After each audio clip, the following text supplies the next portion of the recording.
There were only three types of people that existed: the ones that hated Carl, the ones that thought he was absolutely perfect, and the ones that hadn't met him yet. That was because sometimes it worked and sometimes it didn't. Carl was taking in the beauty of the golden sun slowly rising at the horizon, knowing that he might die today. 24 years had passed since he was born for the rest of us, but he had lived for more than one lifetime. Some people get absolutely bored if they are born with more money than they could ever spend, but lack the imagination to properly entertain themselves. Carl had a different problem. When he was just a boy of 6, he had gotten lost in the woods that he went to with his father. While his dad was gathering berries, he decided to trail off on his own, following shiny cobwebs that glittered in the morning light. He loved to watch how the greens and the browns of the wood and the yellows of the sun glistened in tiny crystal balls of dew in the spider webs. The moist, oxygen-filled air made him a little dizzy and gave him a feeling that nature itself is giving him more energy than his little body could hold. He was used to go to the woods and didn't think much of it. When he lost sight of his dad, because it had happened before, and sooner or later, he would either hear his voice or spot the car they arrived in, and all would be fine. After what felt like an hour of silence, except for the wind in the high trees and the occasional bird calls, Carl started to get a little worried. He called out, "Dad?" Silence. "Dad!"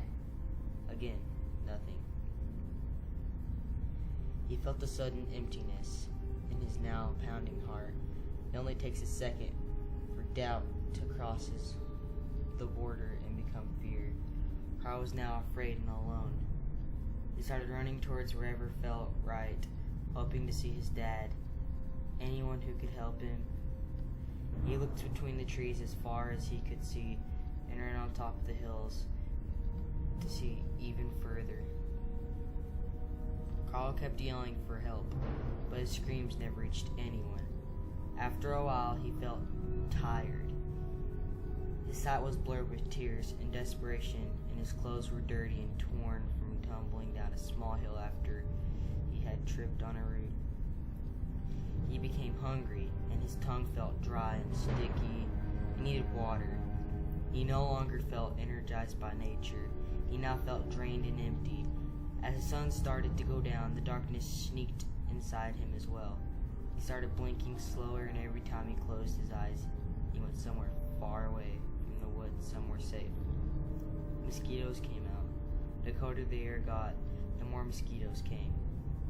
And they bit his neck and face and his arms, and they sucked, and they made the little boy's skin itch in more and more places until he stopped feeling them at all. The woods became alive at night. All the sounds became louder and scarier, especially because he had no idea where they came from. The darkness should be hiding the scary things, but it does quite the opposite. It attracted whatever dark beings he had in his mind, so all of Carl's nightmares came to life that night. It didn't matter that the witches and the ghouls and the vampires and zombies he saw that night weren't actually there. He saw them as if they were, and for him, they were all real. For him, it wasn't a tree branch falling in a pile of twigs. For him, it was a troll stomping on someone's bones, crunching them as he hissed with the sound of wind.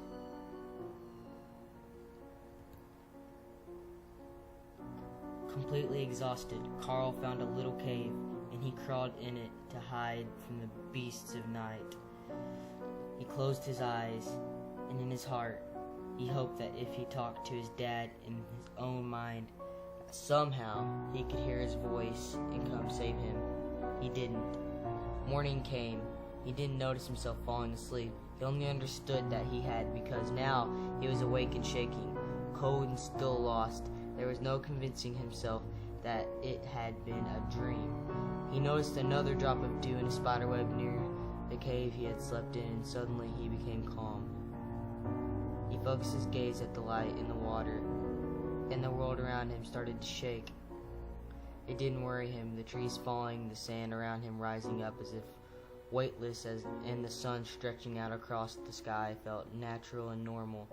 He blinked, and once he opened his eyes, his mother was singing happy birthday, and he blew 4 candles that were on the cake in front of him. Later he excused himself from his own 4th birthday party to go upstairs to his room, and the parents didn't seem to mind. That night he laid in bed knowing he had done something. He didn't quite understand how and why he was able to do that, but he was now 2 years younger and not lost in the woods anymore. He slept. Over the years, he found out that he could return back in time. It wasn't almost 2 years. It could be 20 seconds. It could be a decade. He never knew before he was already back. He learned not to waste it on gambling bets and on getting dates, because no amount of money, no meaningless hookup was worth potentially going through puberty for the 20th time. However, he did try and save lives, but realized there was nothing he could do about cancer, and stopping one accident from happening didn't stop another, and death didn't care about the 2 years he had to relive, trying to stand in its way. Sometimes, eventually, death would become kinder to the ones that had to leave this world and take them in a more painless way, or delay their death for a few years, and he had enough for Carl. Mostly he traveled back just a few minutes or a day, depending on how important it was for him to do it. If it had just been because of a misplaced word in an argument, he would just jump back in time right before he said it. If it was something as bad as hitting a deer on the highway, leaving him paralyzed from the neck down, it was a decade or so. Sometimes he wouldn't go back even he was in pain or in a big trouble, not because he wouldn't think it's worth it, but because he liked feeling normal. He wanted to know what grief felt like. He wanted to know what getting over something means. Sometimes it doesn't work though. Sometimes he made mistakes he regretted, but no matter how he tried, he couldn't go back. It didn't bother him much, because some of the moments that felt important when they happened lost their significance with time.